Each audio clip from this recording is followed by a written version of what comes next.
Good afternoon, everyone. Thank you. First of all, I would like to thanks to the organizer, the Tiikm, for inviting me in this forum. I'm really happy to be here, and of course, connecting with you all is also a great opportunity. So my presentation is entitled "Flexing and the Luxury Lifestyle: A critique of the false solidarity of female officials and public figures in contemporary Indonesian media." A lot of countries, they have their own problem, and this is now the problem in Indonesia: flexing and luxury lifestyle. I will start with my argument that flexing, or the conspicuous display of a luxury lifestyle, has proliferated in an era when social media serve as a key platform for individuals to construct and project their identities. And publicly exhibiting abundant wealth functions as a form of validation, signaling that one possesses substantial financial power. Public figures, including politicians, actors, Instagram influencers, and the wives of prominent religious leaders, also participate in this trend by curating and displaying their luxury lifestyle online. And the act of conspicuous wealth display frequently become trending topics, both on social media and mainstream news. I give you an example. In 2024, for instance, Instagram celebrity posted at 3 o'clock in the morning that unable to sleep and feeling bored, and he purchased a luxury car worth 1.5 billion rupiah. So because of his bored, then okay, I will buy a car, a Tesla car, 1.5 billion rupiah. And this inequality is starkly visible in Indonesian society, where extreme wealth coexists with extreme poverty. For example, two Indonesian high-profile YouTuber, his name is Raffi Ahmad and Atta Halilintar, reportedly earn hundreds of billions of rupiah annually. But in stark paradox, in 2024, national media reported the death of a family, father, mother, and a child who were unable to afford a food.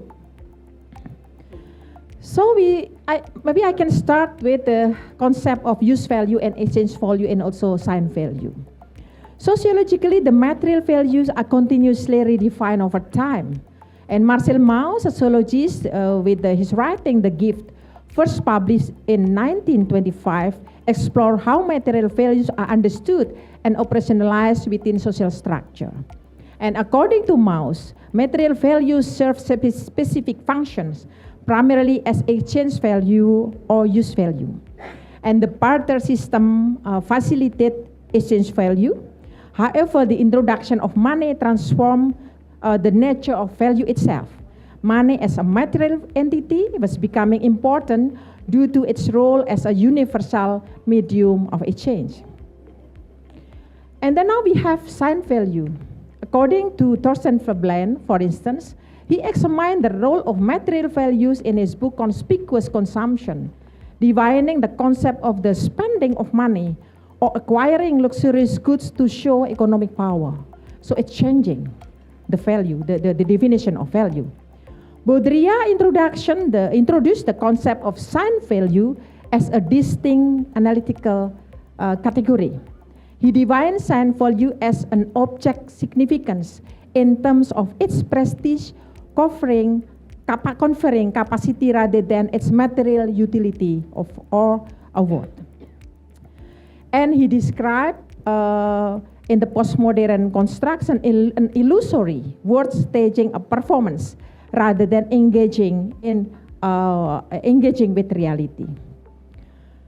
And another scholar, Mike Featherstone, in his book Consumer Culture and Postmodernism, argued that media serve as a constant arena for interpreting cultural dynamics by showcasing new style, new sensation, and new experiences.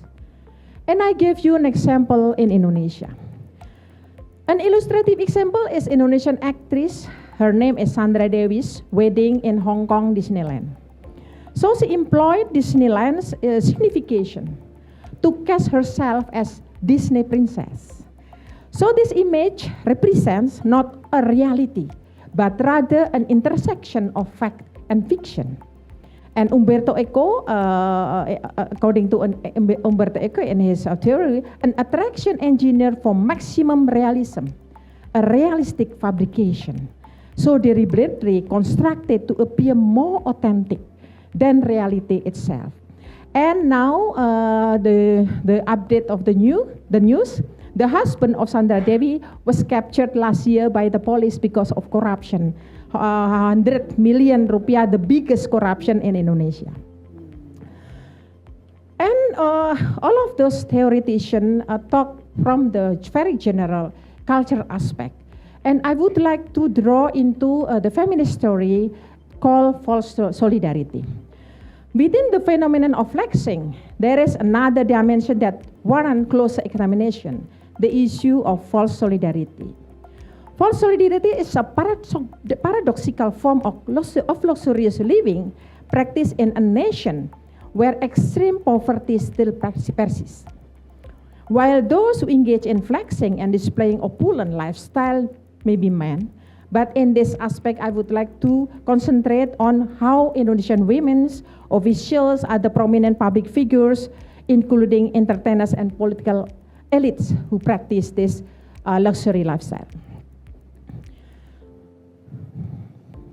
The aim is to explore the practice with act of flexing, and here with examining false solidarity is essential for demonstrating that inequality in Indonesia is not merely a matter of a small group of wealthy women existing alongside a much larger population of poor women living under conditions of social disparity, but rather such inequality is frequently ignored or sidelined, enabling many female public figures in Indonesia to openly cultivate and display a desire for wealth exhibition.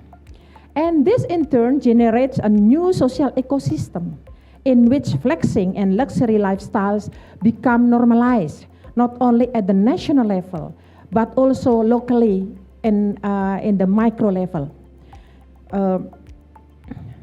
So rather such inequality is frequently ignored.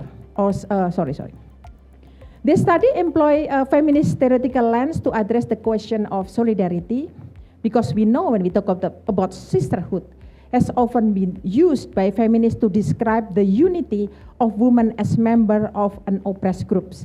This according to Bell Hooks in 1986. Such oppression is not only rooted in male-dominated system, but also in capitalism. Solidarity among women or sisterhood is thus positioned as a means for women to support one another. Bell Hooks notes that solidarity does not always function smoothly. Women do not share the same structural position. Differences in economic class, age, ethnicity, and other social markers shape the limits of solidarity. Hooks illustrates these true examples of white women's capacity to oppress black women, producing form of solidarity that operate primarily within white women's circles. False solidarity is a term that captures how such alliances often fail to empower women toward greater agency.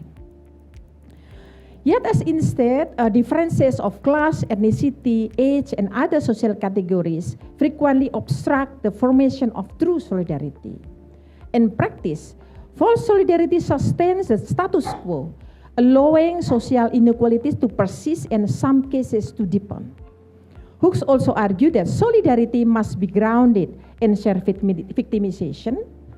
This approach, however, tends to produce solidarity only among women with similar background, such that white women, while overlooking the intersecting oppression faced by other women, including women of color, working class women, disabled women, and others. In this view, as explained by Hooks, solidarity cannot be reduced to a notion of common oppression, for women's life as are marked by profound complexities, shaped by age, social class, race, and numerous other social divisions. Hooks argue that a crucial issue in the discourse of solidarity is that, in practice, it is often mobilized primarily to serve the interests of particular women's group. I give you examples of how in Indonesia we are looking at the question of flexing and luxury lifestyle. In fact, a lot of political regimes in Indonesia regulate flexing and luxury lifestyle.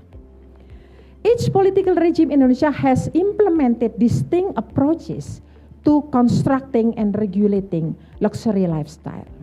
President Suharto from 1968 until 1998, 30 years, emphasized simplicity through systematic policies, including the standardization of uniform for students and civil servants.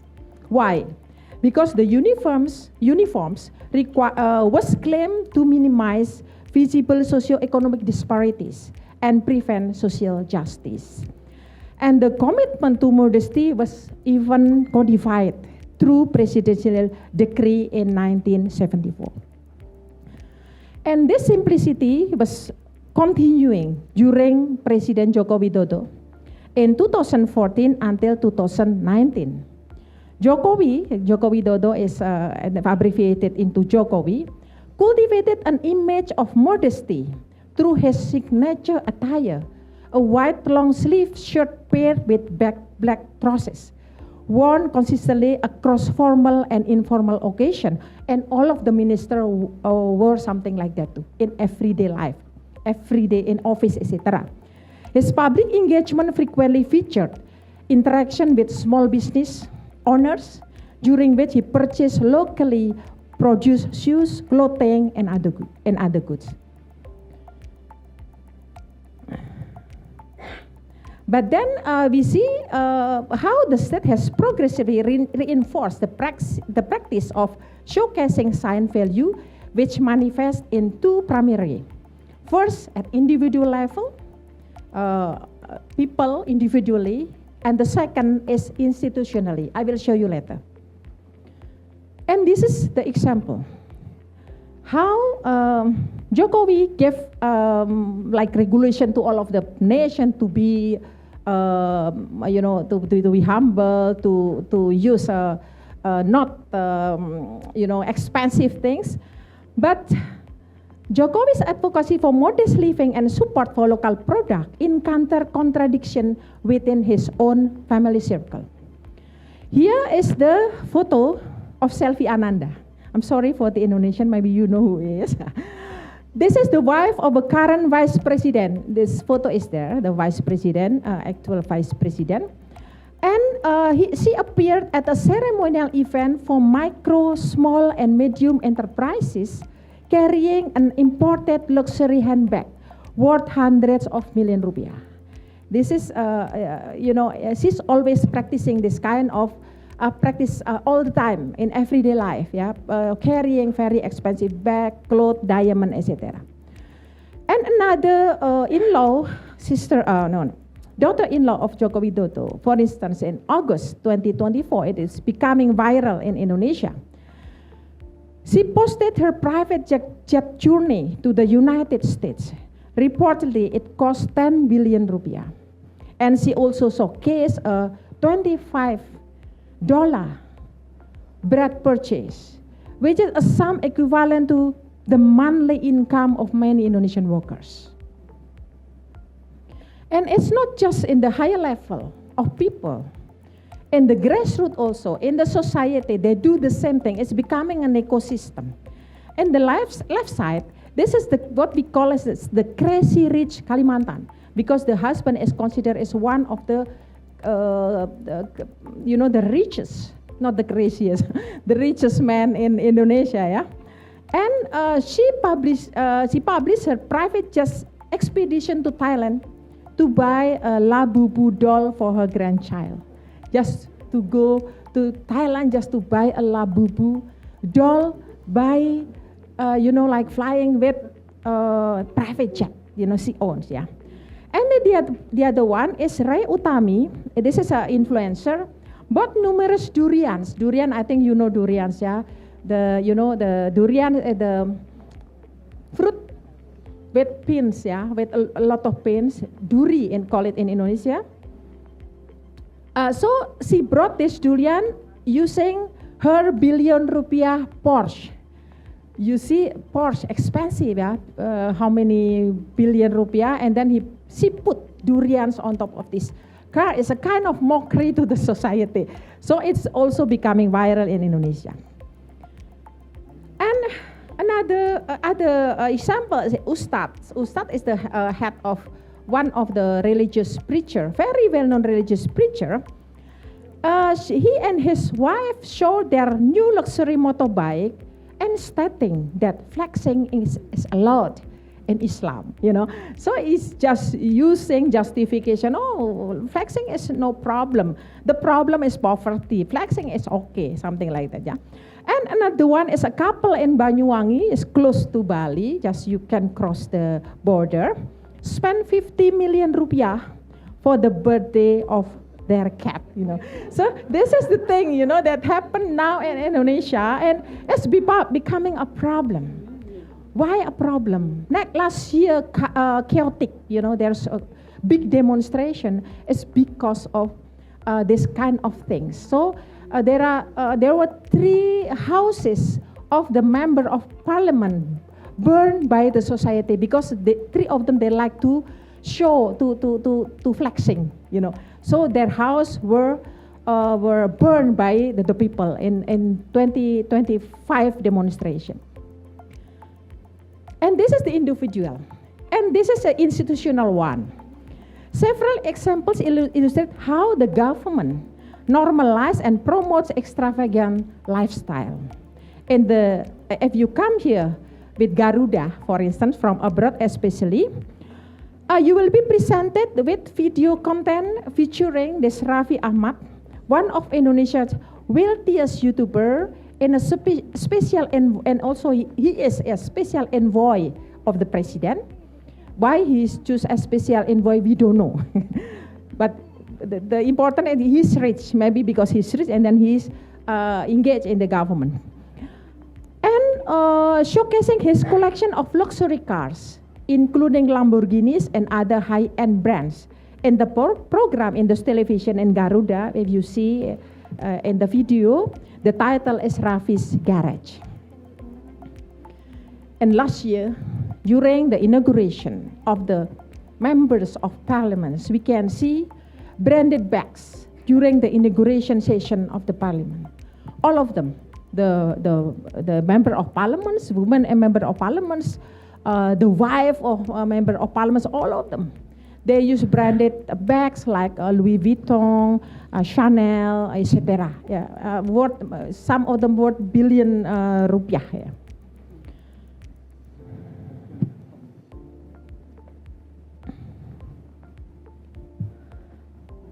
And also the government has even deliberately appointed wealthy entrepreneurs to key position, despite the potential conflict of interest between their business activities and state priorities. So institutionally, luxury lifestyle have been systematically integrated into state-endorsed value. So this is the closing, because I gave you already the examples, and maybe you can connect also whether in your country there will be this kind of practice also. Yeah. So capitalism manifestation, particularly luxury lifestyle practices, have transcended individual upper class pursuits to become a collective institutionalized ecosystem in Indonesia. Social media platforms have amplified the visibility and accessibility of luxury lifestyle across social strata. And people in the grassroots level also, they practice it in different ways, but also flexing.